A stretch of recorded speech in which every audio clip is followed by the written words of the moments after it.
Hey, welcome back to the BVB podcast and welcome to 2025. Happy New Year's, Carver, and happy belated birthday too. How you doing? How's it going?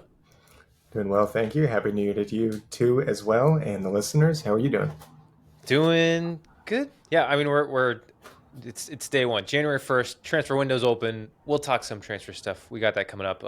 It's been a bit since we did an episode, so we will kind of recap the Wolfsburg match a little bit. We won't go like super into details because honestly, it was a while ago and I don't remember everything that happened. But we finally got an away win, so we'll get into the Wolfsburg match. Like I said, we got some transfer news. Go over some injury updates. We're also going to do a few kind of 2024 year in review. I always get confused. Like we've done this stuff before, and I know even on like you see the Dortmund account. The thing that throws me off is when we still have half a season to play, and it's always so I'm always just like it feels so weird looking at half of this season and half of last Right. season. But the thing about looking back in 2024 with Dortmund is there was a lot of good stuff that happened in the first half of 2024. It hasn't been as good so far, but we are going to do some review stuff like goal of the year, game of the year, player of the year, and that kind of stuff. So we'll run through all of that. Before we get started, though, if you can see, if you're watching on YouTube and if you want to pull up the video,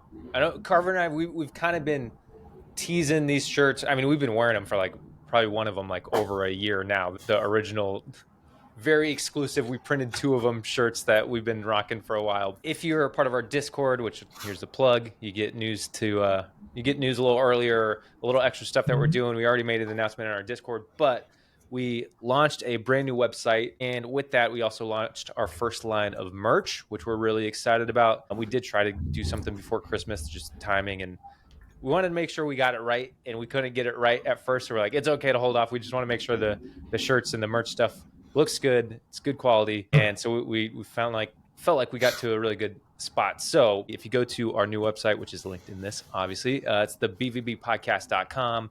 But we do have two shirts. I'm wearing the black with our podcast crest. Carver's got the white on if you're watching the video. We also have a mug I'm a big coffee guy, and I always love I always brew up a fresh cup when I'm watching any soccer in the morning. But so if you want to get yourself a mug, there's also a couple stickers in there too. And don't really have a timeline. Like I can't say like, oh, we're going to release something new here. But like we just felt like this is a really good starting point. I'll also note that if you get a shirt, the shirt comes with free shipping. So if you do want the mug or the sticker, you add it into the shirt because then you don't have to pay for shipping. So nice little deal for you guys as we launch our first merch line. And I mean, part of this is one, it's merch, and that's exciting, and it's cool to show off the logo and brand and rep us a little bit. But we've never done ads in this podcast. There was a short period where we did ads, and we're not really looking to do ads. But there is some small cost to putting on the show, and we love doing it. But we thought this is a cool way to help.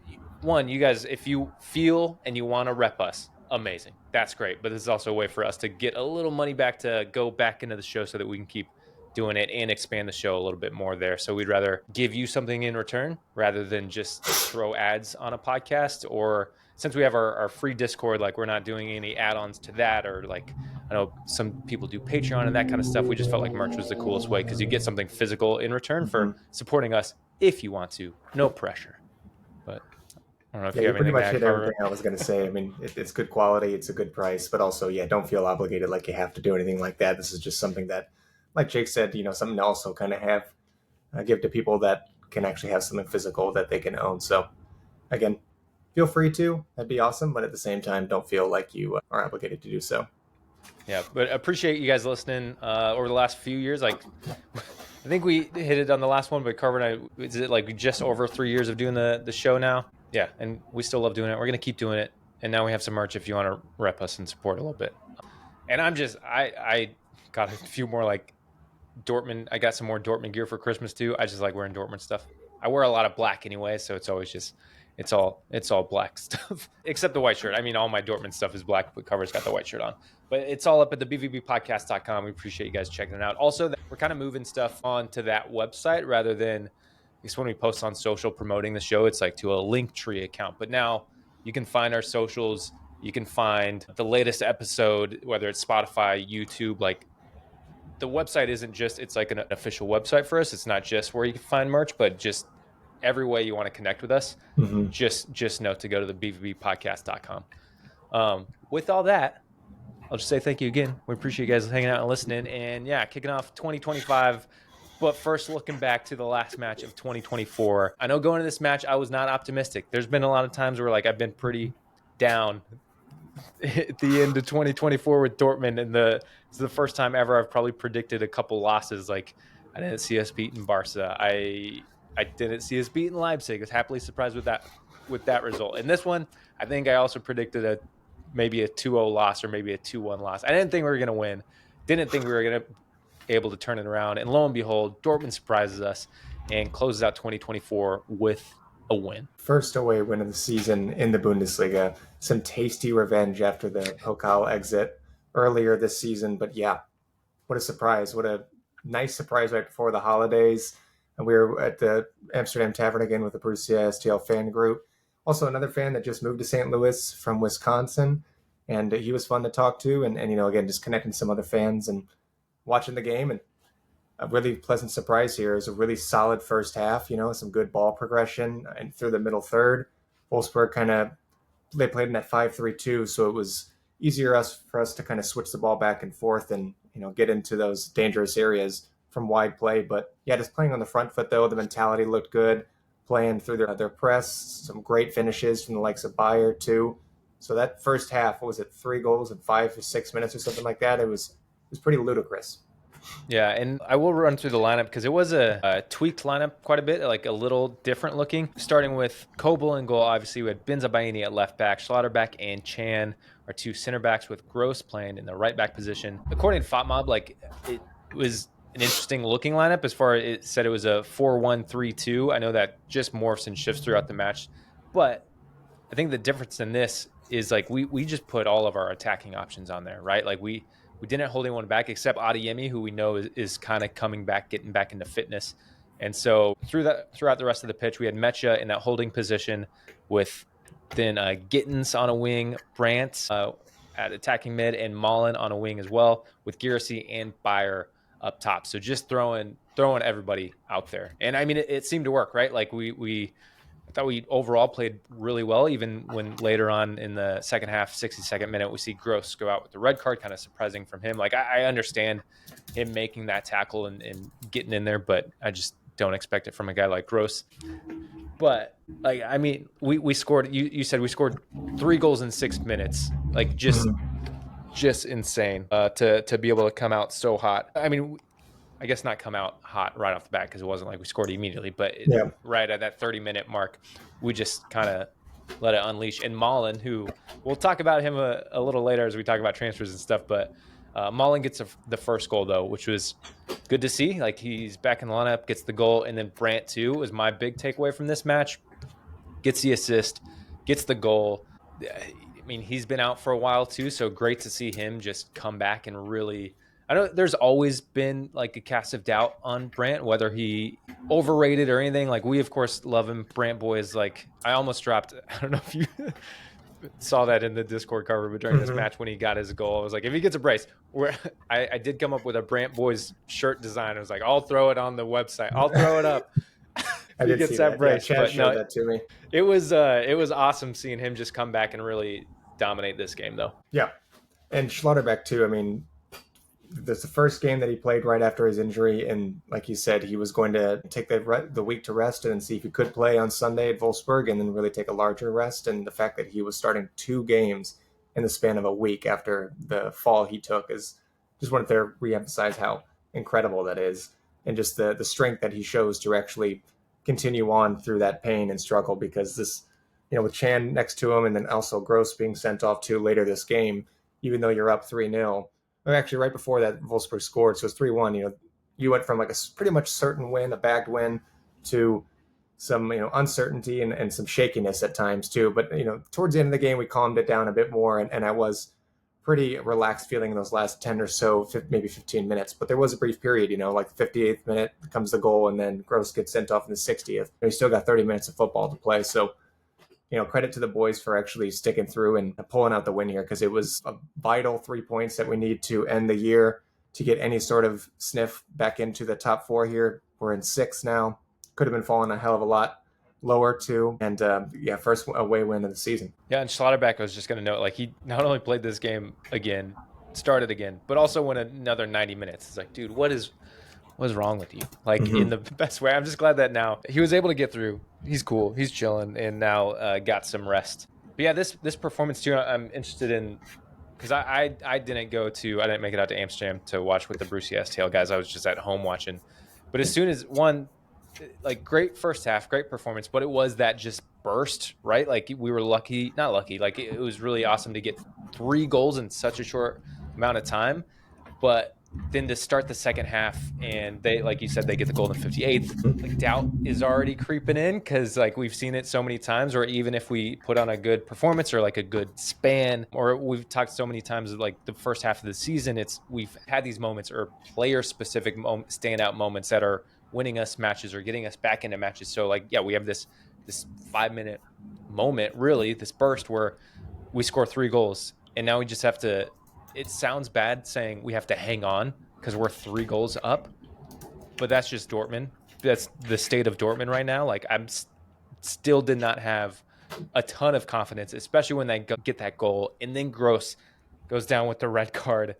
All the doubt starts to creep in. We did seem to get balanced and we found our structure and we were able to stay dominant and in control of that game, which I was really kind of surprised by and really happy to see. But I am curious, like in the red card moment after the goal, what were the vibes at Amsterdam? How are you guys feeling out there? We were all laughing the whole time. I mean, after we scored 3 goals, like this is insane. And then whenever Gross got sent out, we were going like, and then just nervously laughed for those 15 to 20 minutes after the fact. But the red card was really questionable, though, right? I mean, he gets received a 2-game ban from what I saw, and you know, it was questionable red to even begin with. I personally thought it was a yellow. I mean, it wasn't a great challenge by any means, but it didn't have any malice in it. It looked like he was clearly and only going for the ball. So the fact that he was sent off without really any hesitation from the official was shocking to me. And yeah, now you're kind of unnecessarily bringing Wolfsburg back into the game. And that's what Şahin said here in the post-game comments, where he praised the team in their first half performance, but then just bringing the opposition into the game unnecessarily. And then you have to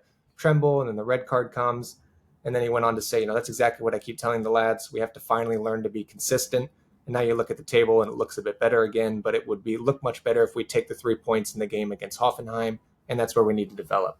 And it's not just the game against Hoffenheim too. I mean, other games on the road, like the likes of Gladbach, that was kind of a missed 2 points there too. So you're looking at like 5, 6, I would argue even probably 7 points that this team should have been picking up to be higher up the table at that point. So we could be right there with Leverkusen, only a few points away from the Meisterschale. Are you seeing, like, from coming off this match and I guess going to Barcelona, like we know we were pretty happy with the Bayern result, and then Barcelona too, even though that was a loss, like still it feels like trending, like there's still been some poor results. Hoffenheim obviously stands out, but it does seem like there's been a slightly better trend. And is there anything that stands out to you that you can kind of pinpoint to, like, okay, Şahin is figuring this out, or Şahin's getting a little bit better out of the players? Like, is there anything that you kind of see Şahin's made adjustments that is helping with this trend, or is it just now we have like a few players injured and out now, but it does seem like we're a little more balanced with the injuries? Is it just taking a while for guys to click, or confidence? I don't know. I think this one win is not too much for you to say, like, we're completely flipping back into the perfect form again, right? Because before that, it was, a draw at Hoffenheim, like Şahin mentioned. It was the Barcelona loss. It was the Gladbach draw. You could even argue that the game at home against Munich too, of course, they're Bayern Munich, but that was kind of a missed opportunity too to get 3 points. So there's been a few weeks now where we could have been doing better, and the results haven't really shown it, but you saw a lot more bravery in this game. Overall, I think there's been a bit more of that, ambition, at least in bigger spurs of moments in these games for the past month or so. But you're definitely seeing that here in this Wolfsburg game. I mean, they had the 5-3-2 to set up first, yes, but you could see that Dortmund were looking to push on and get into those areas early on. Of course, we didn't really test the keeper too much until like that 20th minute or so when we started to really unleash, like you said. But even before that, though, you could see the confidence levels were there. I think it's multifactorial. I mean, like you were saying, is there adjustments from Şahin? Yes, he has been adaptable. He has learned the substitutions in the game management. I think has been better as well. I mean, it's night and day between the Madrid game, where he was really regressive and negative early on, and now he's looking to get Duranville in. He's getting Reina minutes. He's trying to get Girassi back in whenever he's coming back from injury. I mean, it's risky for sure, but when you have such a skeleton crew, it's it's slim pickings, but also, it shows that Shaheen is really trying to play for his, not only his job, but also just to try to get the club that he loves back and higher up to the positions that they should be at. Yeah, and looking ahead, I mean, it's not like we had anything easy coming up. Starting the new year, Friday, January 10th is when we kick off the season again. Kick off the Bundesliga again. It's a, I mean, pretty high profile match to get back Yeah. into things. But hosting Leverkusen on next Friday, next Friday, yeah, tough one. So even as I want to take some positives away from this Wolfsburg match and some of the Hoffenheim drawing at home, like that was bad. As you mentioned, Bayern, although it feels kind of good to draw them sometimes, like we should have been able to hang on in that match. This is another match coming up where, yes, it's Leverkusen, they're really good, but like again, I say it all the time, we just need to prove it, right? Like we did something good. Now we need to keep that going. And this is a day coming up that we could be humbled again and just flip it like to where maybe it's a good thing we didn't do an episode right after the Wolfsburg match to be like too high up on things, because like reality can set in real quick if we get humbled by Leverkusen. I never left home. that realm. I'm still right there in reality. Usually I'm a little bit more delusional with that sort of thing, and I'm like, Dortmund are gonna get X amount of wins, whatever, against whatever opponent. But yeah, this season I'm a little bit more here on the ground here, and I wouldn't even say humbling is the right word, but yeah, it's gonna be tough. I mean, Leverkusen 8 wins in a row now, so an 8-game winning streak.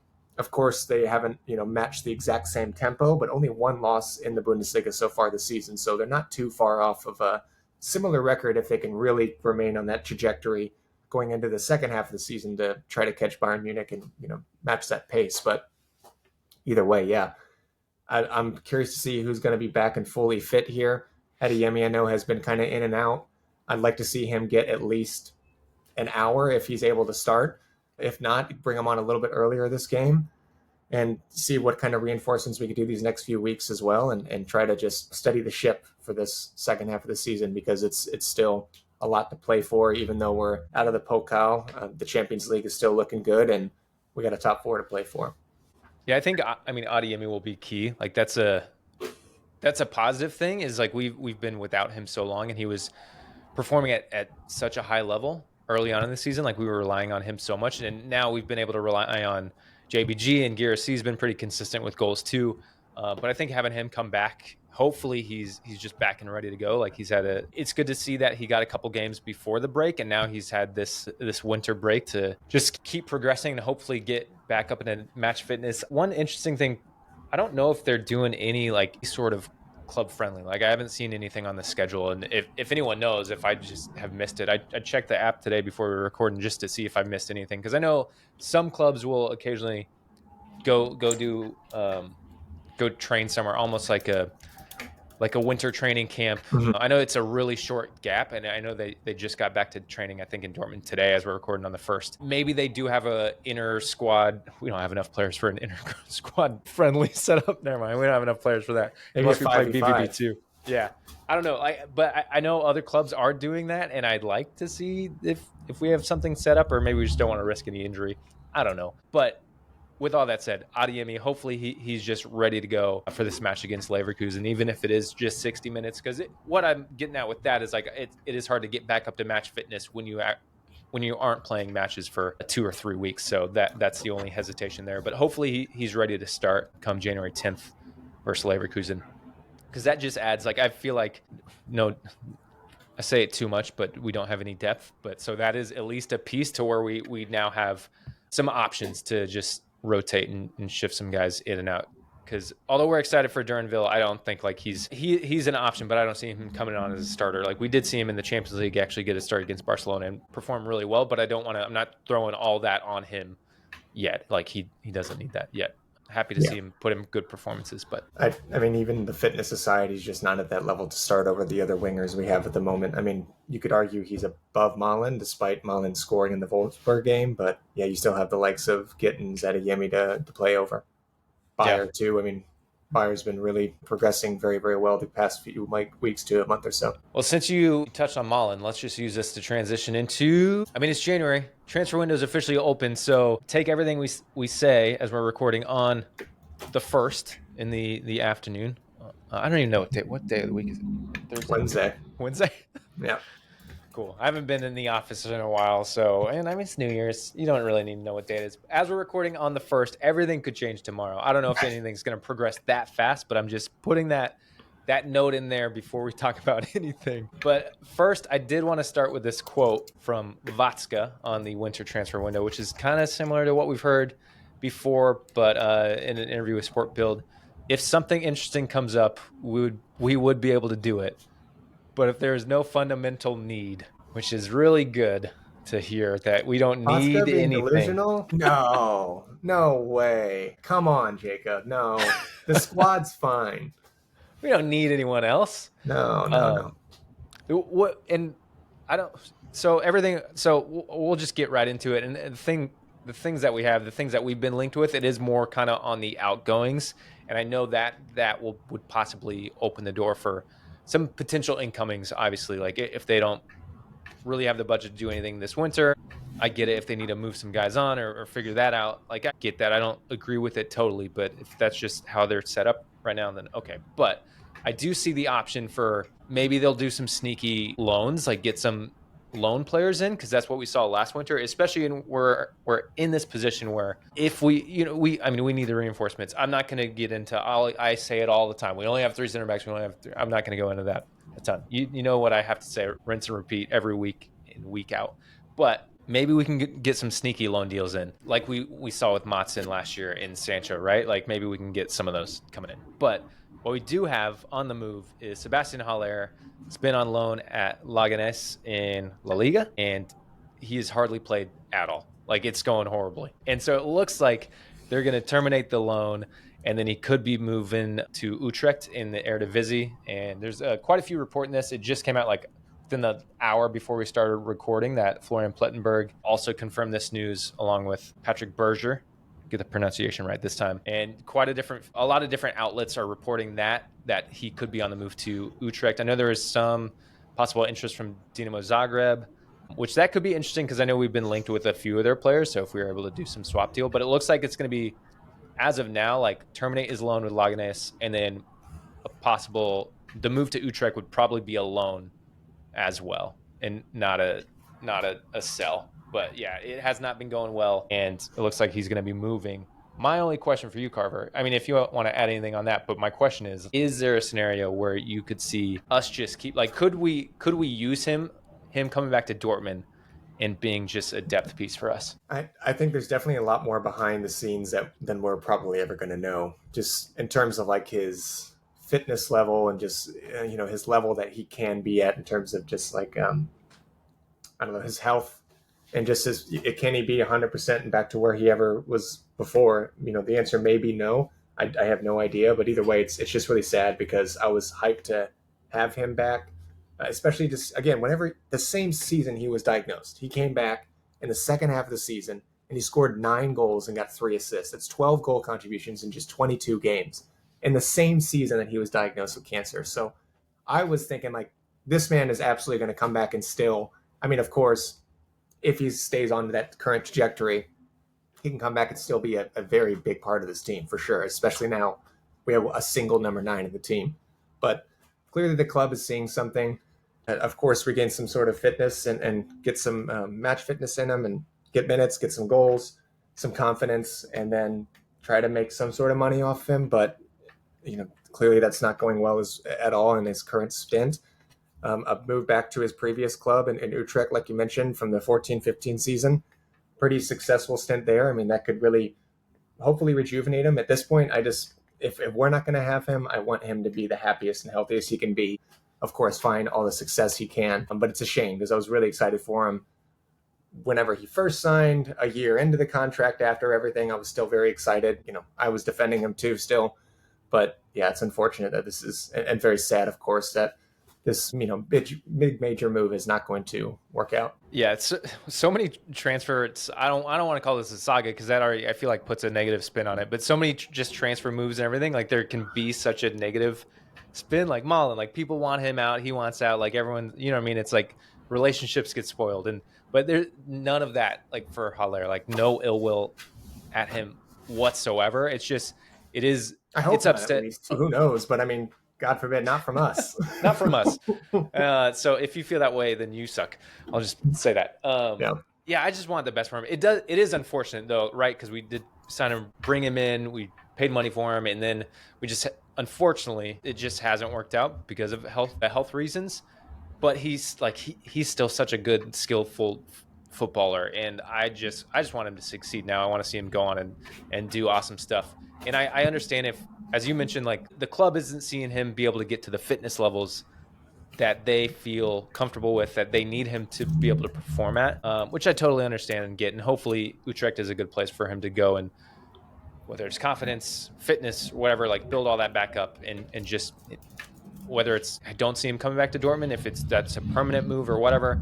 I hope it all works out. It could be interesting though if he could come just be like a super sub. Like I think in my eyes there would be a roster spot for that. Like if you can give Girassi a little more rest, like that's great too, and just give a little rotation in there. I don't see that being a real option, but in my mind it could be cool. But Well, I don't just think the that's wages actually that going to he's work on. out. You know, this transfer at the time was going to be.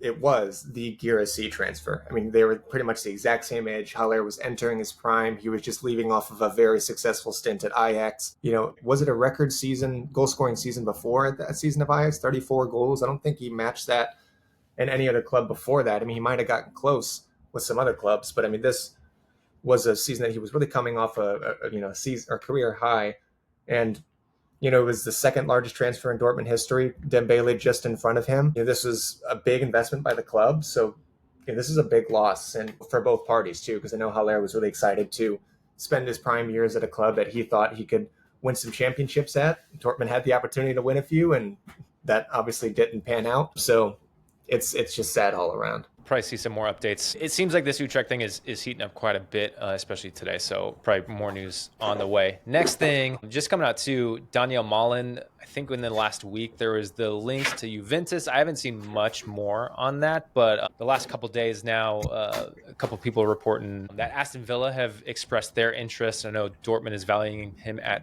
30 million euros. He's got 18 months left on his contract, but just last time we recorded, we were talking about, I mean, he wants to go, and there's talk of him going, but there's no talk of actually any clubs being connected with him. And then the Juventus thing, and now Aston Villa. This one seems a lot more likely. Like I've seen a couple different reports that Villa are interested, and they've already made contact with him. So maybe a move to Villa is on the horizon. Maybe it already happened by the time. I doubt it's that fast. Maybe by the time you're listening, we'll have more details. But yeah, any more thoughts on Malen in this? Yeah, Villa makes sense. Both Juventus. I mean, I don't want him playing over Tim Weah, of course, just as a USMNT fan. But Juventus could use another winger. I don't watch much of any Juventus, but if you're looking at Aston Villa, I mean, they definitely could inject a little bit more pace into the team. They lost Diaby. What was that, last season? Maybe even been a little bit longer than that. But either way, you've been seeing they have like this guy Morgan Rogers who's been playing for Villa a lot, whether it's kind of like as a number 10 or out on the left-hand side. And he's a lot more like a stronger, taller target man. So they're probably looking for like a different player profile that could be a little bit of a game changer in the front line. And Malen can play pretty much anywhere on that front line, of course, if he's actually in any sort of decent run of form.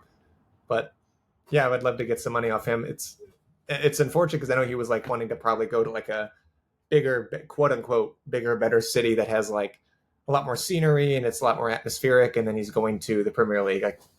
I can't generalize a whole nation, but a nation that's particularly known for being like similar vibes to Dortmund in the sense that like, you're not getting much sun, miserable weather. Not Dortmund has that, but with England. Yeah, and I know. I wonder if this checks his box of like. There's been reports like he wants to go to a big club, a big top 4 Premier League club. Which I mean, technically, Villa Champions League this year. Historically, sure, yeah.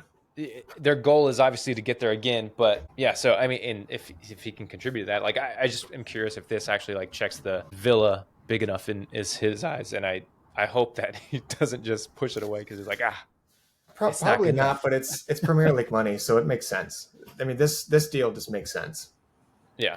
So yeah, more news on that to come. I'm sure we'll see. The other thing I just saw too, James McAtee, attacking mid, 22-year-old from Man City. Apparently, he is keen on a move out just because he wants some more playing time.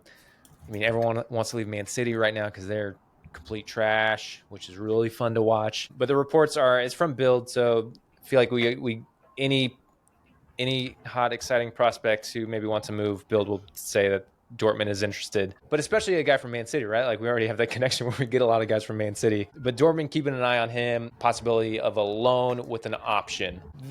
That's it though. I don't have any real solid links other than Bild saying that Dortmund is keeping an eye on him. I haven't seen anything about contact being made. I think some other clubs like Leverkusen are possibly interested too.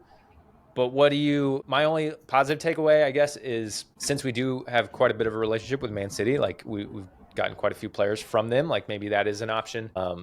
Is Dortmund a club he wants to come to? Hopefully, because we're the best club in the world. But right now, do you think we need another attacking mid in? I know we've been linked with a few, but what are your thoughts on a 22-year-old attacking mid coming in? Which I think he does have some versatility, like could play on the wing. But yeah, what are your thoughts? I don't have many thoughts on him, to be honest with you. If we're looking at attacking mids, if that's what Dortmund's wanting to do, Yeah. fuck it. We should go all in on Dani Olmo. It's going to be a free transfer. The registration was rejected twice from what I read for Barcelona. He's going to be leaving on a free. Just go balls in, everything on his wages. Probably can't afford it, but who cares? Get Dani Olmo in there, and then him and Brandt can cook for the attacking mids. That's what Dortmund's really looking for, because if they're going to keep neglecting the back line, they're not going to invest in any sort of defense, stable defense that's going to have consistently fit and reliable center halves or even fullbacks at this point. Screw it, right? If we're all going to be like this, let's just go for Dani Olmo or Nkunku. Chelsea, they don't know how to run a club. They're pretty incompetent, right? They're going to get rid of Nkunku for probably very little money with his failed stint there. Let's just go for one of those two. Let's go for both. Yeah. Nkunku was one where we were seeing a bit. Like I haven't seen anything since the last time we talked about it. I haven't seen any more on him. But yeah, I don't know. That's a shout. Why not? I don't have any other thoughts though on the Man City player. I'll keep anytime we're linked with an attacking mid. This is what I come back to is like we have Gio Reyna. Obviously, there's a lot of discussion there, but we've been seeing him actually get a few more minutes in the last few matches, and you can't guarantee he's going to be fit all the time. But I don't want anything to block that. But there was also a link of him going to AC Milan. Now this could just be Italian media sparking the Pulisic ties and all that. I think Italy could be a decent move for him, like professionally, like if he can go and actually get some minutes there. But that's what I see. Like if Dortmund does not value Reyna at all, I think you got to get him out before you bring in another attacking mid, is my thought right now. Because I don't want Brandt to leave. I know there's been talk of maybe Brandt going in the summer. I don't want that to happen. And so I guess that's the option is he coming in for Brandt? I don't know if this is necessarily even something they're eyeing in January. If that's a thought there, again, I think it comes down to like who we move on, right? Or if it is a loan with the buy option later. Not a lot of details there. But my thoughts are I like Brandt. I like Reyna if he can stay healthy. And I think I understand you got to plan for the future, but I don't know. Yeah, I don't have much to add to that. All right, you want to get into the year in review? Let's do it. So I just had a few accolades here for goal of the year, game of the year, and player of the year. And Dortmund has already kind of done something like this. I know we had a little bit of a break from the show, so we were looking to do it earlier, but then I was like, this is actually nice. Well, let's take advantage of the break from Dortmund here and just enjoy the holidays. But for goal of the year, it came down to two for me, and I kept going back and forth. But it was between the Marco Reus free kick in his very last game as a Dortmund player at the end of last season, and then the Marcel Sabitzer goal versus Atletico Madrid in the quarterfinal at home. And I landed on the Champions League game. I know with how sentimental I am of Reus, I mean, he was a major reason why I started watching and supporting the club to begin with, and it was a beautiful moment. I was screaming at the top of my lungs whenever he scored that. But just taking it back to the Champions League goal, that was my goal of the year because, I fell in love. One of the major other reasons I fell in love with the club is just like the electric Champions League nights at home. You have just an unmatchable atmosphere, in my opinion, for games like that. And then you just have, very rarely, but you have times where Dortmund can, beat any team in the world whenever they're on their game for those kind of nights. And, it was nervy at moments, it was back and forth. It was a spectacular game for the neutral, of course. It was very nerve-wracking for Dortmund supporters, but the fact that we went up 2-0 early and then Atletico came back and then Dortmund really turned up the gear again and was able to get across the line in such dramatic fashion, I mean, really the both goals in the span of just a few minutes, because I know the full crew goal Yep. was right before that. But yeah, I mean, just the whole lead up to that too. I go back and watch that goal every few weeks, honestly, if not like every other week, and just to get a taste of the atmosphere again. It's such a cool, iconic moment, similar to the goal in the Champions League like a decade ago from the Malaga game, or the one in Madrid too. A bunch of other, PSG at home in the 2019-20 season too. That Holland banger. I mean, just like moments like that really give like your heart some palpitations, and you just feel the energy from the team that it's giving you, even whenever you're across the pond, across the Yep. whole globe. You just watch it on TV. It's such a cool moment. So all that to say, goal of the year for me, Sabitzer against Madrid, with a very, very honorable mention of Royce in his last game. Yeah, when you gave me these categories, that was immediately the first goal I thought of. And then I was like, do you have any nominees just so I can have a bit of a refresher? Even though that one came to mind immediately. So I'm like, it's probably that one. And when you said the Royce one, I was like, that one was good. But I think in the context of, I mean, it's Champions League, it's knockout, it's the winner, right? Like we won that aggregate home and away leg like 5-4. Like we needed that goal too. Like it was tied, even though we won that match by 2. We still, that goal was so important. And yeah, the Royce one was great for so many sentimental reasons, and like the story of Royce. But we also, are you talking about, was it the Royce free kick? Is that the one you're? Mm-hmm. Yeah. Yeah. Yeah, and it was great. It was great to see him go out with a free kick goal too. But I think we won that match like 5-1. So there just wasn't as much there. It was a great goal and great for a lot of reasons. But I agree, the Sabitzer winner versus Atleti was amazing. And on your note too, like how I became a fan of Dortmund, like you said, across the pond and feeling that energy and all that. Like that's what gets me every time. Like I love when they do the kind of the extended pre-match coverage on ESPN Plus, and you just see the atmosphere at the Westfalenstadion. Like that's just what gets me so much. And I'm like, these fans are incredible. They're so awesome. And that's what really got me in on this club. Like I was casually watching Dortmund for a bit, maybe like a year and a half, but that's what I kind of fell in love with, was just like the atmosphere and the fans. And that was like the ultimate moment of it. It was great. You want to get some other goosebumps right before a game too, and sometimes I'll show this on ESPN like you're mentioning, but if you go on YouTube, you can just look up the Dortmund Triumph March, and I was watching that a handful of times before the Champions League final, and just that song along with the warm-ups too, witnessing even like live in person, oh my god, just goosebumps every single time. Just wanted to mention that too. Very, very fun watching, kind of gets you going. Yeah, so goal of the year there. We also had game of the year, and kind of go 2 for 1. I'm going to go the Atletico Madrid versus Dortmund at home in the quarterfinal. I mean, for very similar reasons. I don't have much to add. I don't want to regurgitate. Yeah, I almost just started when I started talking about the aggregate score too, and the goal and what it meant. I was like, this kind of just gives it up for the game of the year too, right? Like I was so good. I don't know if it's probably this one because it was home and crazy, but I put the away at Paris 1-0 semifinal up there too. Like maybe that's the honorable mention. I think that's a really close second, because the scenes of the away fans and winning that and it being the semifinal and sending us to the final in London, like that was such a cool thing too. And I think those photos are the most memorable for me from that, just the celebration with the away fans and Royce and Hummels and everybody and someone climbing on a box. And I remember seeing the video of someone climbing on a box and falling off the box, but they're like, they're just with it being a tighter knit group of fans, and it being like small and away, like in enemy territory, and then just fully getting in the fans in the celebrations that like, I don't know. That's a good one too. I think when you look at a slight neutral perspective though, like that Atleti match is insane. But if it's more of so I'd say full 90-minute game, it's the Atleti one. I think that takes it. But when I think of a moment, like a moment of the season, I'm throwing this extra category in there. I think it's the away at Paris was insane. Yeah. That's a great shot too. And you get the iconic photo of Royce turning around at the camera too after he was chanting with the fans, which was a very, very cool moment. Yeah, I love the players getting intimate with the rest of the supporters. I know it's not near on that sort of level, but I love that you kind of have like a little bit of a taste of that in your job as the social media with City. I know whenever we go away to Sporting Kansas which for those who don't know, is only a few hours apart from St. Louis. And the rivalry is pretty heated. And when we go there, we have like I don't want to say a little sliver because we bleed out into the Mm. corner, but it's like a big deep sea of red there. And at the end of the game, win, loss, or draw, it's cool to have that moment with the players there. So yeah, good shout there for the away game there. And then last was player of the year. Did you want to go first? Yeah, this one I mean, I'll just say, well, I'll give my honorable mention to Gregor Kobel.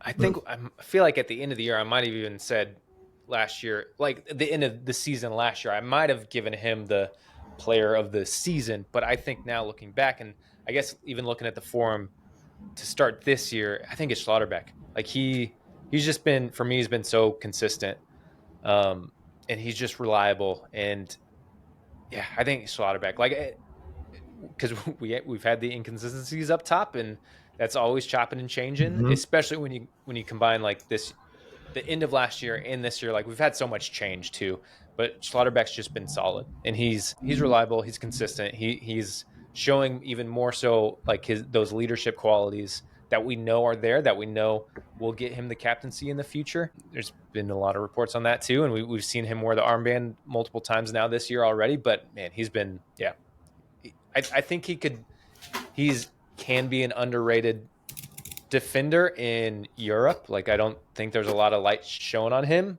Yeah. outside of like the Dortmund fan club, and even like by the Bundesliga necessarily. But yeah, he's so solid. After going back and forth with a few players, 100% agree. Schlotterbeck was my player of the year as well. He remained the only consistently fit and reliable center half this entire season so far. Him and Hummels were a perfect pairing in that, of course, last season here, but going into this new one with Hummels leaving, there was always question marks whether Anton was going to rise up to level. Of course, he had injuries too. Finding his place over Sula. Sula has had the same kind of issues. Schlotterbeck has always been that lock in that position. He got an assist in the semifinal for the Champions League, so he's been involved with goals, 97 percentile of progressive passes and carries as a center half, as well as 94 percentile in tackles as a center half too. So contributing on all sides of the field, even just as a center half too. Has he had some stinkers this calendar year?